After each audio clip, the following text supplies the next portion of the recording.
एक बार चंद्रमा ने कुमती सूझी गुरुपत्नी तारा पर मोह उत्पन्न थवाथी तेणे तारानुं अपहरण कर्युं। गुरुपत्नी गुरुनी जे पत्नी तारा हती एनुं चंद्रमाए अपहरण कर्युं।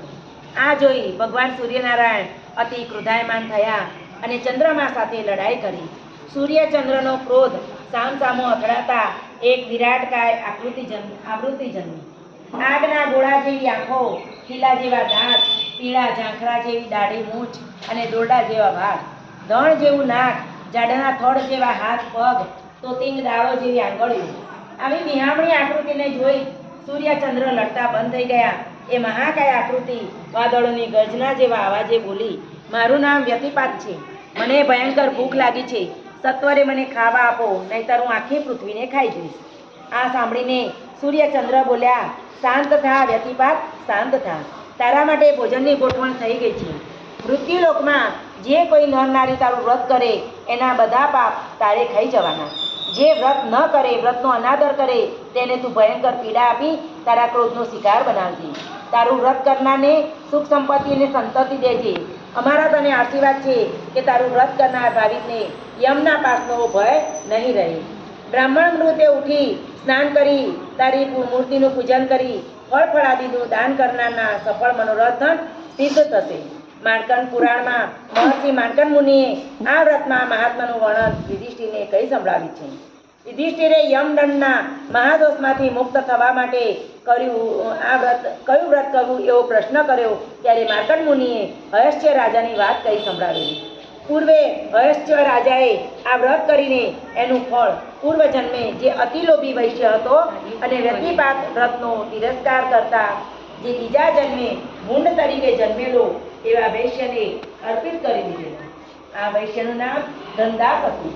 નામ પ્રમાણે ધનનો દાસ હતો। પૂરું ખાતો પણ નહીં, ચમડી તૂટે પણ દમડી ના છૂટે એવો લોભી હતો।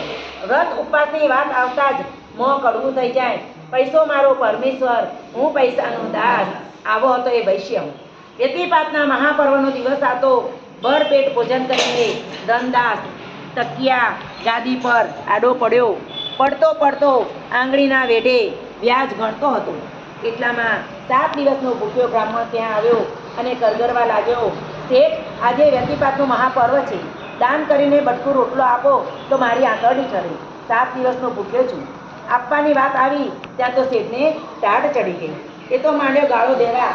જેમ જેમ બ્રાહ્મણની આજીજી વધતી ગઈ તેમ તેમ શેઠની ગાળો પણ વધતી ગઈ। બ્રાહ્મણે વ્યતિપાતની દુહાઈ દઈને ચપટી લોટ માગ્યો। ખીજાયેલા શેઠે લાકડી લીધી અને બ્રાહ્મણને દીવવા લાગ્યો। બ્રાહ્મણની સાથે વ્યતિપાતને પણ ગાળો દીધી। ઢોરની જેમ માર ખાતા બ્રાહ્મણે શ્રાપ દીધો, જે ધન લોભી તે મારી બળતી આંતરડીને ઠારવાને બદલે વધુ બાળી છે। તારા પેટમાં લાય લાગશે। આવતા જન્મે તું ભૂંડ બનીને વન વન ભટકીશ। કોઈ દયાળુ તને વ્યતિપાત વ્રતનું ફળ આપશે ત્યારે જ તારો મોક્ષ થશે। મારો તને શ્રાપ છે। શ્રાપ દઈને બ્રાહ્મણ તો ચાલે ગયો। ધનદાસના ગભરાટનો પાર ન રહ્યો। એ ગભરાટમાં જ ધનદાસનું મૃત્યુ થયું। બીજા જન્મે એ ભૂંડ બન્યો અને વન વન ભટકવા લાગ્યો। એના દુર્ભાગ્યે વનમાં દવ લાગ્યો। ભૂંડ પણ એ દવમાં સપડાઈ ગયો। એના અંગો બળી ગયા। પીડાનો પાર ન રહ્યો।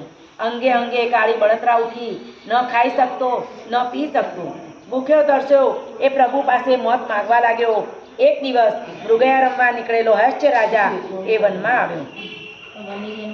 ભૂંડની હાલત જોતા એને દયા આવી। એ વિચારવા લાગ્યો કે આ ભૂંડે પૂર્વજન્મમાં એવા તે કયા પાપ કર્યા હશે કે આજે આની આવી દશા થઈ છે। એ જ ક્ષણે ભૂંડને વાચા ફૂટી।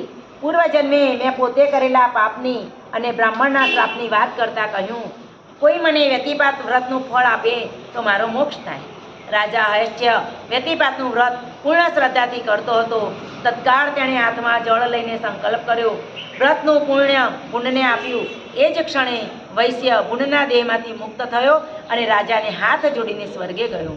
વ્યતિપાત વિઘ્ન વિદારણ, હરે સગરા પાપ, વાસ થાય ગોલોકમાં, પુણ્ય એનું અમાપ। ઇતિ શ્રી વ્યતિપાત મહાત્મ્ય સંપાપ્ત। બોલો પૂર્ણ પુરુષોત્તમ